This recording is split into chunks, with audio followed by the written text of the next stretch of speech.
In this video, we're going to learn about coterminal angles. Coterminal angles are two angles that have the same initial side and terminal sides, but possibly different rotations. So let's take a look at an example of coterminal angles.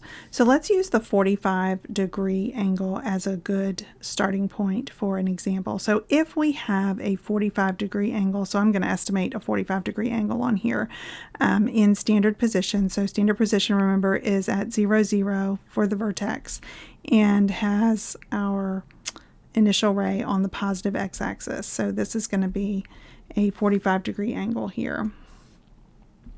So we're just going to sketch this here, and we're going to pretend like that's a perfect 45-degree angle. All right, we're just going to pretend like that's a really great 45-degree angle right there. All right, so we're going to consider that one as our starting point. Now, that's our first angle.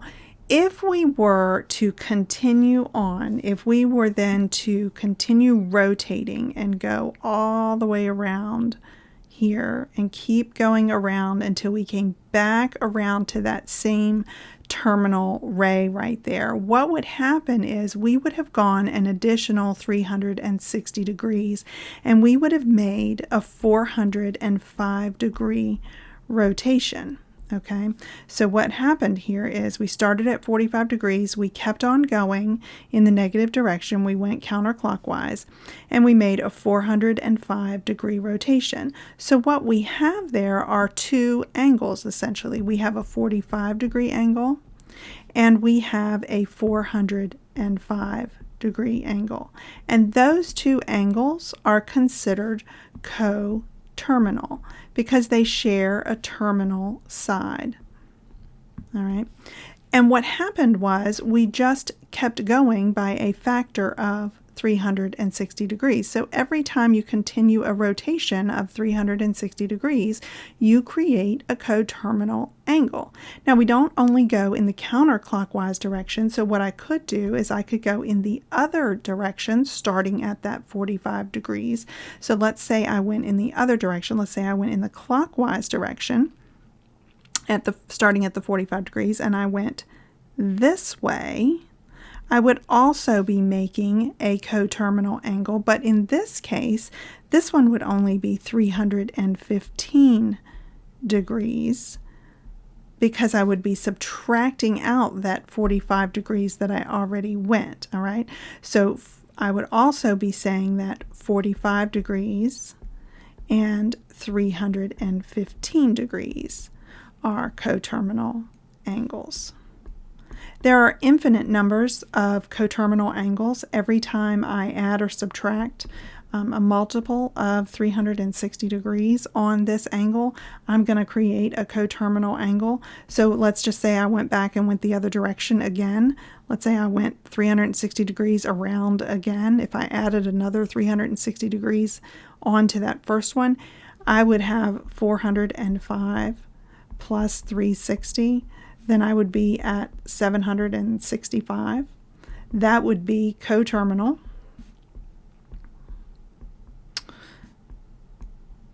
With 45 and 405. All right. So we could continue on into infinity and just keep adding multiples of 360 or subtracting multiples of 360 and be coterminal. As long as we share this terminal side, then we are going to be considered a coterminal angle. So the formula for finding coterminal angles, if we're working in degrees, would be to take your initial degree, and you are either going to add or subtract, depending on which direction you want to go, 360 degrees times n. And n is the number of rotations around the coordinate plane that you need to go. So depending on how far you want to go, if you want to stay positive or if you want to be negative, then that's what you use as your value of n. Now, if you're working in radians, then you are going to work in radians in this aspect as well, and you're going to use 2 pi times n. Remember, 360 degrees is the same thing as 2 pi. 2 pi is equal to 360-degree revolution around a circle. So those two things are equal. So n, in this case, in both cases, n is the number of rotations around the coordinate plane.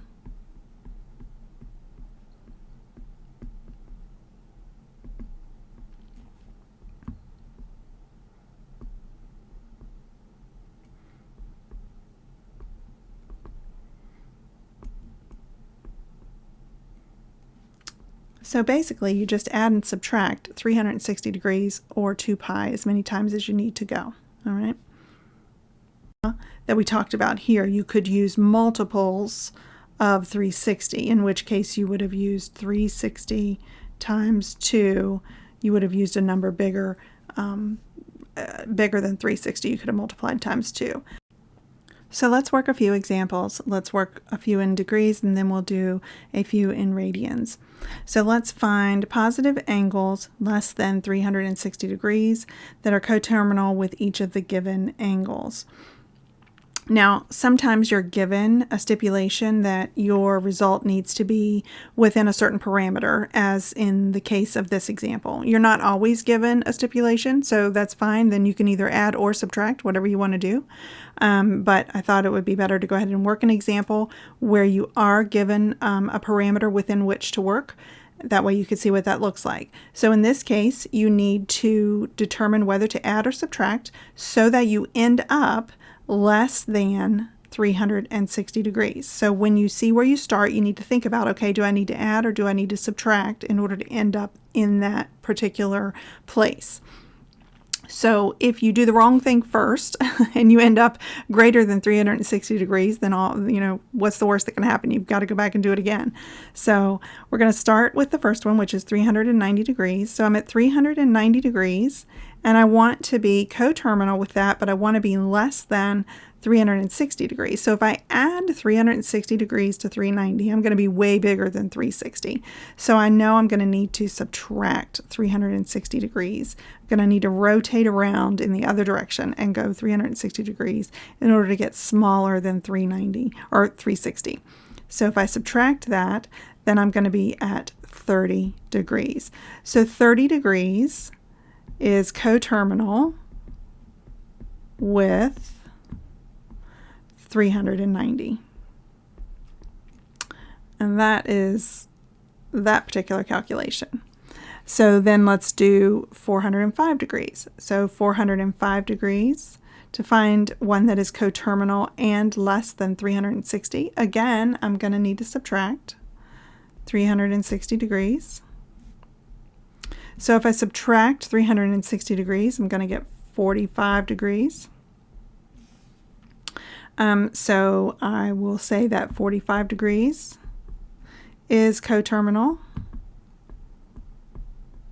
with 405 degrees, which we figured out earlier. And if you need to, sometimes you might need to subtract more than one time. Sometimes you might need to subtract multiples of 360, and you can do that if you don't get to where you need to be.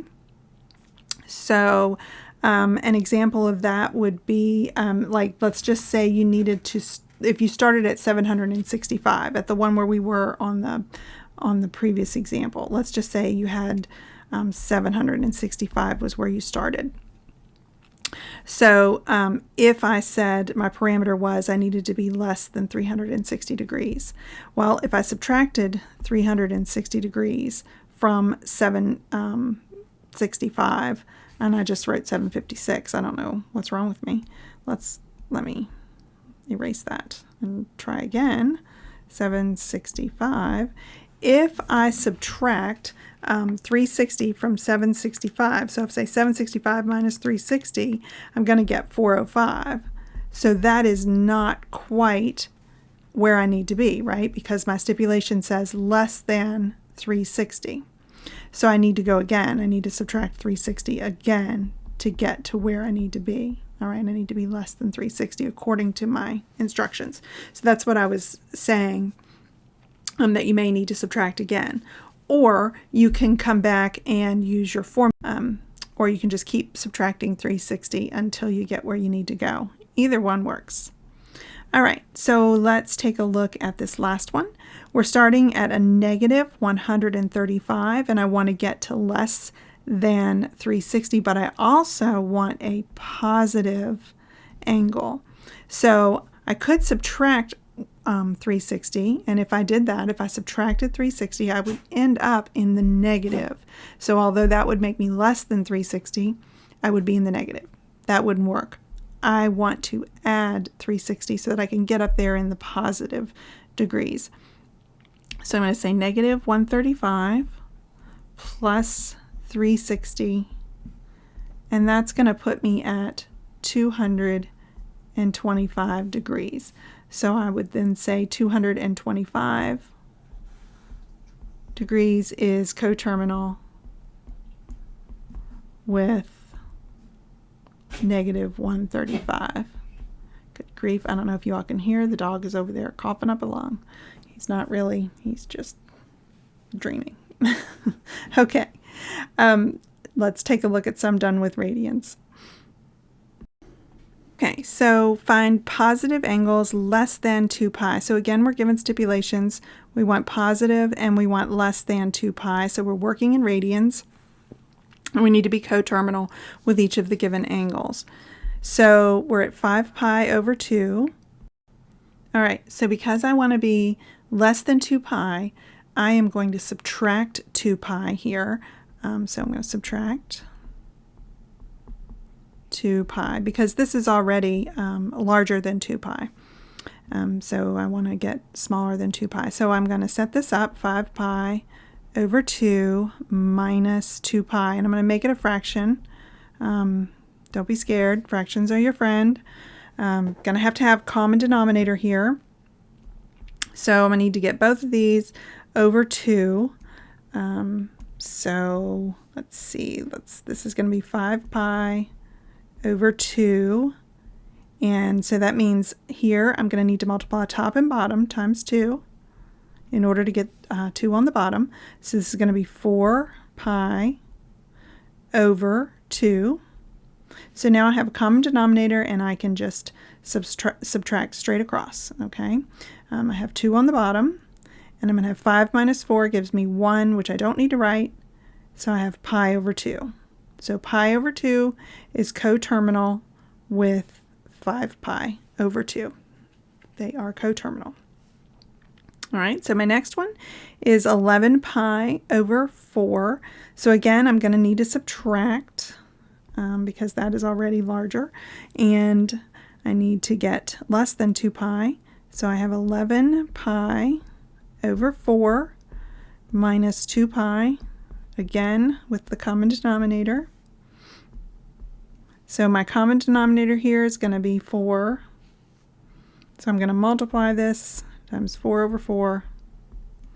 So I'm going to end up with 11 pi over 4 minus 8 pi over 4.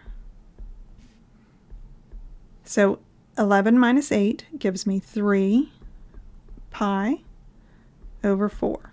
So 3 pi over 4 is coterminal with 11 pi over 4. Last one is going to be negative pi over 6. For this one, let's add 2 pi.